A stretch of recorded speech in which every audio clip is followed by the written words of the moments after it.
நான் ஒரு ஆசீர்வாதம்னு நான் எனக்கு சொல்லிக்கிறது நல்லா இருக்குது. காலையிலயோ சாயங்காலமோ கொஞ்ச நேரம் கண்ண மூடி நான் எப்படி இருக்கிறேன். பயம்தான் கடவுளை பத்தி நினைக்க வைக்குது. பயம்தான் கோயிலுக்கு போக வைக்குது. உங்களுக்கு சில சமயத்துல கஷ்டம் கொடுத்தவங்களா இருந்தாலும் அவங்க ஞாபகம் வந்தாலும் அவங்களும் நல்லா இருக்கணும்னு ஆசீர்வதிங்க. அன்பு நண்பர்களே, உறவுகள் மேம்பட சிந்தனை பகுதியிலே தொகுப்பிலே 2வது பருவத்திலே இருக்கிறோம்.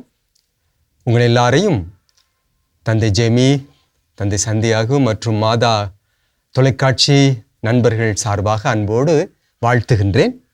நேர்மறை அல்லது நற்பார்வை சிந்தனையிலே நாம் நன்னலத்தை நோக்கி பயணிப்பது எப்படி என்ற ஒரு பார்வை. ஒரு நிமிஷம் கண்களை மூடி உங்களையே நீங்க கடவுள் சமூகத்துக்குள்ள கொண்டு வர பாருங்க. கண்களை மூடி உங்களை பார்க்கிற பொழுது நிதானத்தோடு ஆழமாக மூச்சை உள்ளே இழுத்து மூச்சை வெளியே விடுங்க. நான் 3 எண்ணி மூச்சை உள்ளே இழுக்க முடியும்னா ஒரு கவுண்ட் அதிகமா 4 எண்ணி மூச்சை வெளியே விடணும். நிதானமா அதுல ஒரு கனிவான பாசத்தோட உங்களையே பாருங்க. உங்கள் நினைவுகளை கவனியுங்கள். நம்மை நிபந்தனை இல்லாமல் நேசிக்கிற இயேசு பெருமானின் அன்பு பிரசன்னத்திலே உங்களை நீங்க பாருங்க. இந்த இயேசு பெருமான் உங்களை நேசிக்கிறார், ஆசீர்வதிக்கிறார், ஏற்றுக்கொள்ளுகிறார், பலப்படுத்துகிறார். இந்த உணர்வோட உங்களை பாருங்க. திரும்ப உங்க எண்ணங்களை கவனிங்க, எண்ண ஓட்டங்களை அதோடு சேர்த்து உங்களுடைய உணர்வுகளையும் கவனித்து பாருங்கள். இது ஒருவித ஒருங்கமைந்த நற்பார்வை. நான் நல்ல ஒரு பாசத்தோட பார்க்க ஆரம்பிக்கணும், தோழமையோட பார்க்க ஆரம்பிக்கணும், அன்போட பார்க்க ஆரம்பிக்கணும். அப்ப எனக்குள் இருக்கிற ஆன்மீகமும் ஒரு நல்ல ஒரு வளர்ச்சியை நோக்கி பயணிக்கிறது. ஆழமா மூச்சை உள்ளே இழுத்து மூச்சை வெளியே விடுங்க. நம்ம ஏற்கனவே சிந்தித்ததை போல மெதுவா நான் ஒரு ஆசீர்வாதம், கடவுள் அருளிலே இன்னும் ஒருபடி ஆசீர்வாதமாக மாறிக்கொண்டிருக்கிறேன். என்னை சுற்றிலும் இயேசுவின் அன்பும் அருளும் மகிழ்வும் சமாதானமும் குடிகொண்டிருக்கிறதுன்னு சொல்லுவோம். இன்னும் உங்களுக்கு பிடிச்சமான வாக்கியங்களை சேர்த்துக்கங்க, புது பலம் தருவதற்காக. உங்களுடைய உணர்வுகளை கவனிங்க. உடல் முழுவதையுமே கவனிக்க பாருங்க. உடலின் பல்வேறு பகுதிகளை, அங்கங்களை கரிசனையோடும் நன்றியோடும் கவனியுங்கள். அப்படி கவனிச்சுக்கிட்டு இருக்க நேரத்துல நல்ல 2-3 வாக்கியங்களை சேர்த்துக்கங்க. இந்த உலகம் அழகானது. இறை அருளிலே இந்த உலகத்தை நான் இன்னும் ஒருபடி அழகான உலகமா மாத்த போறேன். எல்லாரும் நல்லா இருக்கட்டும், எல்லாருக்கும் நல்லது கிடைக்கட்டும், எல்லாருக்கும் அமைதி கிடைக்கட்டும், எல்லார் வாழ்க்கையிலும் நிறைவும் சந்தோஷமும் அன்பும் பெருகட்டும். என்னை சுற்றிலும் இறைவா உங்களது அன்பு நிரப்பட்டும். அந்த அன்பை நானும் பெற்று பிறருக்கு பகிர என்னை பலப்படுத்தும் என்று சொல்லிக்கொண்டே இருங்கள். ஆழமா மூச்சை உள்ளே இழுத்து மூச்சை வெளியே விடுங்க. எல்லாரையும் ஆசீர்வதிங்க. நாம் பெற்ற அந்த ஆசீர்வாதத்தை எல்லாரோடையும் பகிர்ந்து கொடுங்க. இந்த நேரத்தில் உலகம் முழுவதும் உங்களால் ஆசீர்வதிக்கப்படட்டும்.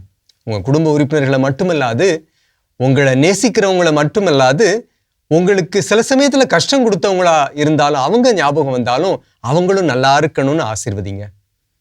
இப்படியே செஞ்சுட்டு திருப்தி ஏற்படுறப்ப நிறைவோடும் நன்றி உணர்வோடும் கடவுளுக்கு நன்றி சொல்லிட்டு கண்ணை தரங்க. அன்பு நண்பர்களே, எருசலேம் நகரில் ஒரு பயிற்சி கொடுத்துக்கிட்டு இருந்தேன். அதாவது நற்பார்வை சிந்தனையில் எப்படி வளர்றதுன்றதை பற்றி தான் அந்த பயிற்சி.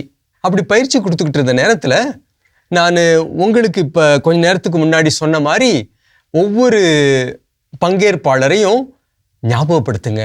நான் ஒரு ஆசீர்வாதம், நான் அழகானவன், அழகானவள், அன்பு நிறைந்தவன், அன்பு நிறைந்தவள்னு சொல்லிக்கிட்டே இருங்கன்னு. அப்போ ஒரு 80 வயசு நிரம்பிய ஒரு சகோதரர் உடனே கையை தூக்குனார். பிரதர் சார்ல்ஸ், அதெல்லாம் சொல்ல முடியாது. நான் எனக்கு தகுதி கிடையாது, நான் ஒரு பாவி. ஏன்னா எனக்கு பல சமயத்தில் பாவி பாவி பாவின்னு சொல்லிதான் எனக்கு பழக்கம் ஏற்பட்டிருக்கு. அதெல்லாம் முடியாது, இது எனக்கு என்னமோ ஒத்து வர்ற மாதிரி தெரியல. நான் சொன்னேன், சரி பரவாயில்ல, முயற்சி பண்ணி பாருங்க, முடியலன்னா விட்டுருங்க அப்படின்னு சொல்லிட்டு அப்புறம் பின்னாடி முயற்சி பண்ணி பார்க்கலாம், கட்டாயப்படுத்த வேண்டான்னு சொல்லிட்டேன். பயிற்சிகள் தொடர்ந்தது. நான் ஒவ்வொரு பயிற்சிக்கு முன்பாக இதை மாதிரி நல்ல வாக்கியங்களை திருப்பி திருப்பி சொல்ல ஒவ்வொருத்தருக்கும் அழைப்பு விடுத்துக்கிட்டே இருந்தேன். 3வது நாள் அவர் என்னை பார்க்க வந்தார். கொஞ்சம் நல்லா தான் இருக்குது, நான் ஒரு ஆசீர்வாதம்னு நான் எனக்கு சொல்லிக்கிடுறது நல்லா இருக்குது, நான் அன்பானவன்னு சொல்லிக்கிடுறப்ப சொல்ற சமயத்துல எனக்குள்ள அன்பு சக்தி வளர்கின்ற உணர்வு வருகிறது. அதே மாதிரி நான் அதை பிறருக்கும் சொல்றதுக்கு ரொம்ப நல்லா இருக்குது, ரொம்ப நன்றி சார்ல்ஸ் அப்படின்னு சொன்னார். அருமையானவர்களே, இன்னைக்கு உறவை வளர்க்கின்ற நற்பார்வை சிந்தனைகளை நாம் தொடர்ந்து பயிற்றுவித்து கொண்டே இருக்க வேண்டும், நமக்கு சொல்லிக்கொண்டே இருக்க வேண்டும். இது ஒரு தொடர் பயணம், ஒரே நாளில் முடிஞ்சு போறதில்லை. இதுல நாம பக்குவப்பட அன்பினால் நிரப்பப்பட அருளினால் நிரப்பப்பட மாற்றம் பெறுகிறோம். அப்ப இந்த நாளின் சிந்தனையில இயேசு பெருமான் கிட்ட இருந்து ஆரம்பிப்போம். அவர் நற்பார்வையின் நன்மாதிரி. அப்ப அவர்கிட்ட காண கிடைக்கிற அழகான காரியங்களை நமதாக்க முடியும். அதான் உளவியல் என்ன சொல்லுவாங்கன்னா, ஒரு உயர்ந்த உள்ளத்தை பற்றி நாம் நினைக்கிற பொழுது, அப்ப அது தெய்வீக உள்ளமாக இருக்கிற பொழுது இன்னும் ஆற்றல் வருகிறது என்று சொல்லுவார்கள். அப்படி பார்க்கிறப்ப இயேசு பெருமானுடைய வாழ்க்கையை பற்றி நம்ம அப்பப்ப சிந்திக்கிறப்ப நம்முடைய நற்பார்வை வளர ஆரம்பிக்குங்க. இன்னைக்கு நீங்க எந்த பகுதியில் இருந்தாலும் சரி, எந்த நிலையில இருந்தாலும் சரி, இன்னும் ஒருபடி எந்த மதத்தை சேர்ந்தவங்களா இருந்தாலும் சரி, இயேசு பெருமானை பற்றி தெரிந்து கொள்ளுகிற பொழுது அது உங்களில் ஒரு தாக்கத்தை ஏற்படுத்தும். அப்ப நம்ம கத்தோலிக்க கிறிஸ்தவர்கள் பலர் மாதா தொலைக்காட்சியில பல ப்ரோக்ராம ரெகுலரா பார்த்துக்கிட்டு இருக்கிறோம். அப்படி பார்க்குற சூழல்ல இயேசு பெருமானை பற்றி என்னுடைய புரிதல் எப்படி இருக்கிறது? போப் பிரான்சிஸ் அவர்கள் அடிக்கடி கேட்கிற ஒரு கேள்வி என்னன்னு கேட்டீங்கன்னா, அவருடைய உரையில சில நேரங்களில் பங்கு பெறுகின்ற பாக்கியத்தை இறைவன் எனக்கு கொடுத்திருக்கிறார். அடிக்கடி அவர் கேட்பாரு, கடவுளை பற்றிய உங்களுடைய சாயல் எப்படி இருக்கிறது? கடவுளை பற்றி நீங்க என்ன நினைக்கிறீங்க? என்ன உருவத்தை, கடவுள் உருவத்தை உங்களுக்குள்ள தாங்கி இருக்கிறீங்கன்னு அடிக்கடி இந்த கேள்விகளை கேட்பாருங்க. இந்த கடவுள் அன்பு கடவுளா, கரிசனையின் கடவுளா, அல்லது பயமுறுத்துகின்ற கடவுளா? இந்த சகோதரருக்கு நான் சொன்னேன், நாம பாவிதான், நம்மகிட்ட குறை இருக்குது, இல்லைன்னு சொல்ல வரல. நான் ஃபுல்லா 100க்கு 100 யோக்கியவான், நான் ரொம்ப அப்பழுக்கற்றவன் அப்படி சொல்ல வரல. ஆனா மிகைப்படுத்தக்கூடாது. இதுலதான் ஒரு புதுவித இறையியல் பார்வையையும் இயேசு பெருமான் நமக்கு தருகிறார். அப்ப எங்களுக்கெல்லாம் இறையியல் சொல்லிக் கொடுத்த பேராசிரியர்களை நான் நன்றியோடு நினைச்சு பார்க்கிறேன். அருட்தந்தை லூர்து சாமி இயேசு சபை குருவானவர் எனக்கு இறையியல் பாடம் நடத்தி கொடுத்தாரு. இன்னைக்கு அவர் இறைவன்ட்ட இருக்கிறார் விண்ணகத்துல. அவர் நல்லா இருக்கட்டும், சந்தோஷம் அடையட்டும்னு வாழ்த்துறேன். அப்ப அவர் சொல்லுவாரு, இயேசு பெருமானிடம் நாம் பல காரியங்களை கத்துக்கலாங்க. இறையரசின் கனவு அவரிடம் இருந்தது. அப்ப அவர் தன்னை மனித உருக்கொண்ட அவர் நமக்கு முன்மாதிரியாக தன்னை தயாரித்து கொண்டார். ஒவ்வொரு நாளும் கடவுளோடு ஐக்கியப்பட்டார், அமைதியில், ஏகாந்தத்தில். அழகா சொல்லுவார். அப்ப இன்னைக்கு அமைதியில என்னையவே நான் கவனிக்கணும். இயேசு பெருமான் இப்படி ஒரு புதிய பார்வையில், நிதர்சன பார்வையில் நம்மையே நாம் பார்க்க, புரிந்து கொள்ள, தெரிந்து கொள்ள கற்றுக் கொடுக்கிறார். அடுத்து பார்த்தீங்கன்னா, இந்த நிதர்சன பார்வையிலே தயாரிப்பு இருக்குது. சமூகத்தை தெரிந்து கொள்வதற்கும், இறைவன் விரும்புகின்ற ஆன்மீகத்தில் வளர்வதற்கும். இன்னைக்கு பலருடைய ஆன்மீகம் பார்த்தீங்கன்னா, தந்தை ரிச்சர்ட் ரோவர் அடிக்கடி சொல்வாரு, பயம் கலந்த ஆன்மீகமாக இருக்கிறது. ரொம்ப குழந்தைத்தனமான ஆன்மீகம் இருக்குன்னு ஒரு இதில் சொல்லிட்டு போவார். எப்படின்னு கேட்டிங்கன்னா, பயம்தான் கடவுளை பற்றி நினைக்க வைக்குது, பயம்தான் கோயிலுக்கு போக வைக்குது, பயம்தான் ஜெபம் சொல்ல வைக்குது. அது ஒரு அடிப்படை ஆரம்ப ஆன்மீகமாக மட்டும் இருக்குது. ஆனால் வளர வளர பயம் நீங்கி அன்பிலே நான் ஐக்கியப்படுகிறேன். அப்போ இந்த கடவுள் உருவம் எப்படி இருக்குது? போப் பிரான்சிஸ் அழகா சொல்லுவாரு, இந்த கடவுள் நம்மை நிபந்தனை இல்லாமல் நேசிக்கிற கடவுள், நம்மை நமக்காக நேசிக்கிற கடவுள், இரக்கமும் அன்பும் தயாளமும் கொண்டிருக்கிற கடவுள். இன்னொரு வார்த்தையை ரொம்ப ஆழமா சொல்லிட்டு போவார் அவரு. ஏன்னா நற்பார்வைக்கும் நன்னலத்திற்கும் உறவில் மேம்படுவதற்கும் நான் கடவுள் பார்வையை நல்லதா வச்சிருக்கணும். இந்த கடவுளை நான் புரிந்து கொள்ளணும், அவருடைய வார்த்தைகளை புரிந்து கொள்ளணும், அவருடைய அணுகுமுறைகள் எனதாக வேண்டும். அவரை பற்றி நான் தியானிக்கிறப்ப எப்ப பார்த்தாலும் ஆண்டவரே நான் பாவி பாவி பாவின்னு சொல்லிட்டே போனோன்னு வச்சுக்கோங்க, அடுத்து அவர் காட்டுற அன்புக்குள்ள நுழையிறதுக்கு நேரம் வராது, நேரம் பத்தாது. அதனாலதான் இன்னைக்கு பல மக்கள் இதிலேயே மூழ்கி கிடந்துடுறாங்க. அடுத்து நான் என்ன செய்யணும், சமூக மாற்றத்துக்கு நான் என்ன செய்யணும், 4 பேரை வாழ வைக்கிறதுக்கு நான் என்ன செய்யணுங்கிறதுக்கு நேரம் இல்லாம போயிடுது.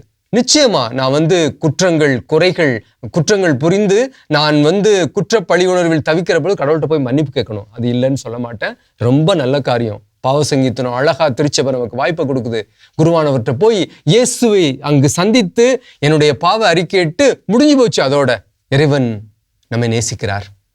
அப்ப இந்த பார்வையிலே இந்த நிபந்தனையற்று என்னை நேசிக்கிற கடவுளை நான் தரிசிக்க வேண்டும். அதுல ஒரு புதிய ஆன்மீகமும் எனக்குள்ள பிறப்பெடுக்க ஆரம்பிக்குது. இந்த ஆன்மீகத்தை பத்தி நற்பார்வை ஆன்மீகம் நன்னலத்திற்கும் உறவில் மேம்படுவதற்கும் எப்படி உதவுன்றத அடுத்து வருகிற சிந்தனைகள்ல நம்ம சிந்திப்போம். அப்போ உங்களுடைய பார்வை எப்படி இருக்கிறது?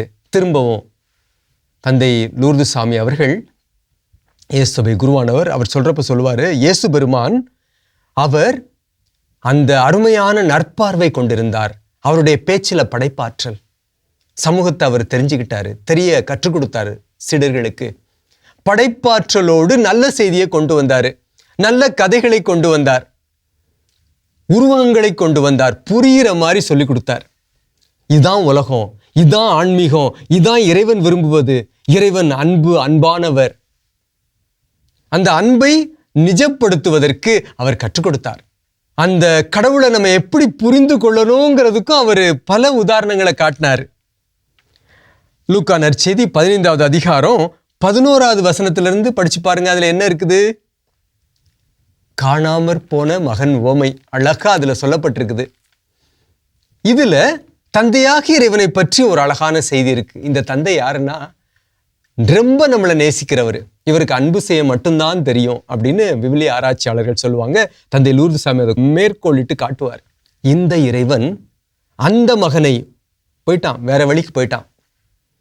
அந்த மகனை புரிந்து கொண்டு அன்பாக திரும்ப வரவழைக்கிறாரு.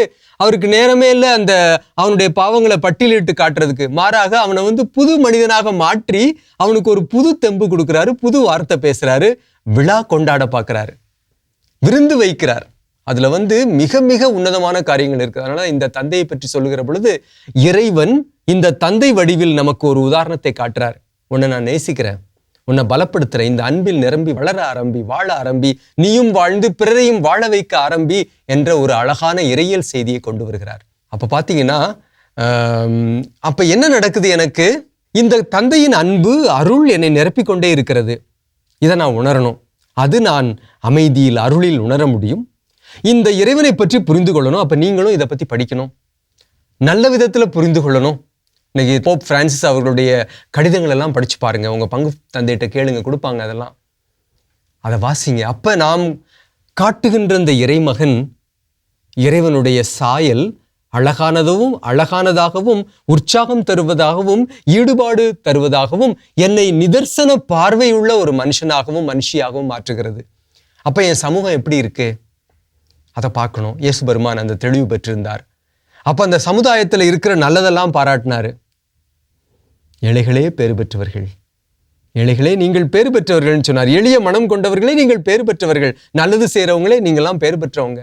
மற்றவங்களே அழைப்பு விடுக்கிறார், மனம் திரும்புங்கள் மற்றவங்களுக்கும். அப்ப அந்த தெளிவு இல்லாட்டி இதை சொல்ல முடியாது. அப்ப இன்னைக்கு ஒவ்வொரு கடவுள் மனிதனுக்கும் மனுஷிக்கும் இந்த தெளிவு வேணும். இன்னைக்கு எங்க உலகம் எப்படி இருக்கு, அடுத்து அந்த உலகத்தை மாற்றுறதுக்கு நற்பார்வை சிந்தனை நமக்கு இறைவன் தருவார் இந்த அமைதி நேரத்துல, தயாரிப்பிலே.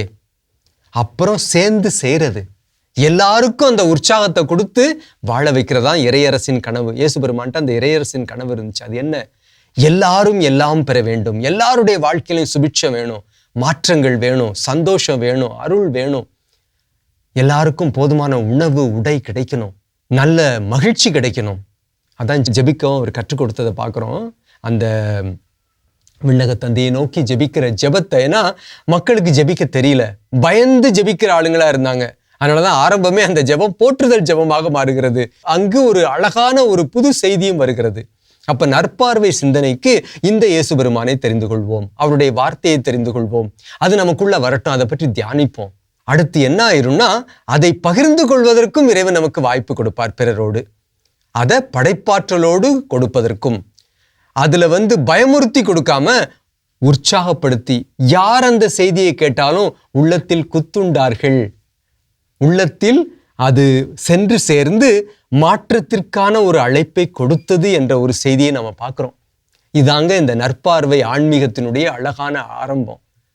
அப்ப உங்களுடைய சாயல் எப்படி இருக்கிறது, உங்களுடைய தேடல் எப்படி இருக்கிறது, இதை யோசித்து பார்த்துக்கங்க. அதே மாதிரி அப்ப இதில் இயேசு பெருமான் நமக்கு தருகிற உதாரணம், நம்மை தயாரித்து கொள்ள, தெளிவு பெற்றுக்கொள்ள, அதை பெற்ற தெளிவை பகிர்ந்து கொள்வதற்கு படைப்பாற்றலோடு கூடிய ஒரு அணுகுமுறையை வைத்துக்கொள்ள இறைவன் நமக்கு அழைப்பு விடுக்கிறார். அதுக்கு நம்மளை தயாரித்து கொள்ளணும். இன்னைக்கு அதுக்கு ரொம்ப கடமை இருக்குது. ஏன்னா அப்பதான் என்னுடைய கடவுள் பார்வை என்னை மனிதத்திலும் புனிதத்திலும் பகிர்விலும் பாசத்திலும் வளர்வதற்கு தொடர்ந்து உற்சாகம் கொடுத்து கொண்டே இருக்கும். அப்ப என்ன செய்யலாம்னா, நேரம் இருக்கிறப்ப இயேசுவின் அருளின் ஒளியில் என்ன பார்க்கணும். நம்ம முதல்ல செஞ்ச தியானத்தை போல நேரம் இருக்கிறப்ப காலையிலேயோ சாயங்காலமோ கொஞ்ச நேரம் கண்ணை மூடி நான் எப்படி இருக்கிறேன், அதான் அது ஒருங்கமைந்த புரிதல் தெரிதல். என்னை பற்றி நான் தெரியணும். நான் யாரு, எனக்குள்ள இருக்கிற நல்லதெல்லாம் என்ன, எனக்குள்ள இருக்கிற ஆசீர்வாதங்கள்லாம் என்ன, அடுத்து எனக்குள்ள இருக்கிற பயங்கள் சோர்வுகள் மற்ற எதிர்மறை உணர்வுகள்லாம் என்னன்னு தெரிந்து கொண்டு அதை மாற்றுவதற்கு இந்த என்னை கவனித்தல், என்னை நோக்கிய ஒரு புது பார்வையும் எனக்கு முதல் அடியாக, என்னை முதற் படிக்கட்டாக, என்னை முன்னேற்றத்தை நோக்கி செல்வதற்கான ஒரு அழைப்பை கொடுத்துக்கிட்டே இருக்கும். இதுல வளரணுங்க. அப்ப இப்படிப்பட்ட பார்வை என்ன ஆகுதுன்னு கேட்டீங்கன்னா, அது என்னை கதையையும் உருவாக்க வைக்குது. நான் அந்த சகோதரருக்கு சொன்ன பார்த்தீங்களா, அடுத்து சொல்றாரு, இன்னும் நான் போய் எல்லாருக்கும் சொல்ல போறேன், நீங்க ஒரு ஆசீர்வாதம், நீங்க வாழ முடியும். அன்பு நண்பர்களே, அதே மாதிரி நல்ல அனுபவங்களை ஞாபகப்படுத்தி வச்சுக்கணும், நல்ல அனுபவங்களை சொல்லிக் கொடுக்கணும், நல்ல வார்த்தைகளை நமதாக்கி கொள்ளணும். இந்த இயேசுவை பற்றிய அந்த புரிதல் பார்வையிலே இயேசுவிடம் காணப்பட்ட அந்த வாஞ்சை, அந்த அன்பு, இந்த தந்தை காணாமல் போன மகனை தேடிய தந்தையின் அன்பு நம்மை நிரப்ப ஆரம்பிக்கும். அப்ப நான் மட்டும் நான் பெற்ற காரியங்களை எனக்குள்ள வச்சுக்க முடியாது, நான் அதை பிறருக்கு கொடுக்கணும். அது முதல்ல அன்னைக்கே நம்ம பார்த்த மாதிரி வார்த்தையிலிருந்து வெளிப்படும். நம்ம பேசுற வார்த்தைகள் உள்ளத்தை தொடுவதாக, பலம் தருவதாக மாறிக்கொண்டே சென்று கொண்டிருக்கும். அப்போது அதை கேட்கிறவர்களுக்கு ஒரு புது உற்சாகம், புது தெம்பு. அதுல அடுத்து என்ன ஆகும்னு கேட்டீங்கன்னா, இந்த வார்த்தையோடு சேர்ந்து கனிந்த நன்மைத்தனம் வெளிப்படுகிறது. இதை பத்தி நம்ம தொடர்ந்து சிந்திப்போம். இந்த நன்மைத்தனம் உள்ளத்தை தொடணும். இந்த மகன் என்ன நினைச்சிருப்பாரு, அப்பா என்னை திட்ட போறாரு, அண்ணன் என்னை திட்ட போறான், எல்லாரும் தீர்ப்பிட போறாங்க அப்படின்னு நினைச்சிருப்பாரு. ஆனா அந்த தந்தைக்கு அதுக்கு நேரம் இல்லை. மகன் வந்தவுடன் அவனுக்கு புது வாழ்வுக்கான அங்கீகாரத்தை கொடுக்கிறார். உன்னை நான் ஏத்துக்கிறேன், உனக்குள் இருக்கிற நல்லதை பார்க்கிறேன், நீ நல்லவன், உன்னிடம் இறைவன் சாயல் இருக்கிறது, என்னுடைய மகன் நீ, எனக்கு சொந்தமானவன். இந்த ஒரு உரிமையும் வந்து விடுகிறது. அந்த நன்மைத்தனத்திலே வளர்ச்சிக்கான அறிகுறி இருக்கிறது. அப்ப இப்படி பார்க்கிறப்ப நீங்களும் நற்பார்வை சிந்தனையில் வளர்வதற்கு முதல்ல நேரம் இருக்கிறப்பெல்லாம் இயேசு பெருமானுடைய அன்பை நினைங்க. அவருடைய ஞானம் எனக்கு வர வேண்டும் என்று சொல்லுங்கள். ஐன்ஸ்டைன் மிகப்பெரிய அறிஞர், அவருடைய வாழ்க்கையை பற்றி பேசிக்கிட்டே போகலாம். ஏன்னா ஒரு காலத்துல பார்த்தீங்கன்னா கடவுள் பக்தராக இருந்தாரு. அறிவியலுக்குள்ள ஆழ்ந்து போறப்ப இடையில அவருக்கு விசுவாசத்தை பற்றிய போராட்டங்கள், சலனங்கள் வந்து விடுகிறது. விசுவாசத்தை இழக்கிறார். திரும்ப ஆராய்ச்சிக்குள்ள ஆழமா போக போக இதுக்கு பின்னாடி இருக்கிற இறைவனை அங்கீகரிக்கிறார்னு சொல்லுவாங்க அவரை பற்றி எழுதுகிற வரலாற்று ஆசிரியர்கள். அப்ப அவரு அடுத்து என்ன ஆச்சான், அவருடைய பின்பகுதியிலே மீண்டும் விசுவாசம் பிறப்பெடுக்கிறது, நன்றி உணர்வு வருகிறது. அவர் இப்படி ஜெபிப்பாராம், இறைவா, நான் உங்களுடைய மனதை சென்றடைய வேண்டும், உங்க மனசை நான் புரிந்து கொள்ளணும், உங்க மனசை போல என்னுடைய மனசு மாறணும் அப்படின்னு. நம்முடைய ஜெபமும், நம்முடைய தினசரி ஜெபமும் இப்படி இருக்கலாம். இறைவா, நான் உங்க மனசை நான் சென்றடையணும், உங்களை போல நான் சிந்திக்கணும், என்னுடைய வார்த்தைகள் அப்போ உங்களை போல மாற முடியும். இன்னொருபடி நானும் சேர்த்துக்குவேன். எப்படின்னு கேட்டிங்கன்னா, நற்பார்வை சிந்தனைக்காக நான் இன்னொரு கருத்தையும் சேர்த்துக்குவேன். என்னன்னா, இறைவா, உங்களுடைய இதயத்தை போல என்னுடைய இதயம் எனக்கு மாறணும். இன்னைக்கு உலகத்தில் பார்க்குறேன், எங்கே பார்த்தாலும் கஷ்டம் தெரியுது ஒரு பக்கம், எங்கே பார்த்தாலும் பிரச்சனை தெரியுது ஒரு பக்கம், எங்கே பார்த்தாலும் பிரிவுகள் இருக்குது. ஏன் குடும்பம், ஏன் நாடு, ஏன் மொழி, ஏன் இனம். அதே மாதிரி எங்கே பார்த்தாலும் சுவர்களை எழுப்புகிற மக்கள், அகதிகளையும் ஏழைகளையும் புறக்கணிக்கிற மக்கள், கஷ்டப்படுகிறவர்களையும் நோயுற்றவர்களையும் வயோதிகர்களையும் கண்டுகொள்ளாத உள்ளங்கள் எத்தனை பேர் நம்ம மத்தியில் இருக்கிறோம் நினைச்சு பாருங்க. நான் புறக்கணித்த மக்கள் எல்லாம் யார்? நான் வேறுபாடு காட்டிய சூழல்கள் எல்லாம் எவை? அதில் வாழ்ந்த மக்களுடைய கஷ்டங்கள்லாம் எனக்கு பல நேரங்களில் தெரியறதில்லை. நாம் பல சமயத்தில் அகதிகள் மத்தியில் வேலை செய்கிறது உண்டுங்க. அந்த அகதிகளுடைய கண்ணீர் ஒரு காலத்தில் எல்லாம் இருந்துச்சு ஃபாதர். ஆனால் பார்த்தீங்கன்னா அந்த நிகழ்வுக்கு பிறகு இப்போ என் கையில் ஒரே ஒரு பிளாஸ்டிக் பை தான். அந்த பைக்குள்ளே கிடைச்ச துணி அல்லது ஒரு பாட்டில் தண்ணி, இவ்வளோதான், இதோட போயிட்டுருக்கேன். அப்போ இந்த கரிசனை பார்வை வந்து விடுகிற பொழுது ஐன்ஸ்டைன் அந்த ஜெபித்தது போல, இறைவா உங்களுடைய மனசை போல நான் மனசை சென்றடையணும், உங்களை போல நான் சிந்திக்கணும், நாம் ஒன்று சேர்த்துக்கிட்டது போல உங்களுடைய இதயத்தை போல நானும் ஒரு இதயம் பெற வேண்டும், புது இதயம் பெற வேண்டும், என்னுடைய இதயம் உங்களுடைய இதயத்தை போல மாற்றம் பெற வேண்டும். அப்ப அந்த இதயத்துல இறையரசின் மதிப்பீடுகள், அன்பு, பாசம், எல்லாரும் நல்லா இருக்கணும், எல்லாரும் வாழ்வு பெறணும் அப்படிங்கிற ஒரு புது கிருபை இருக்குதுங்க.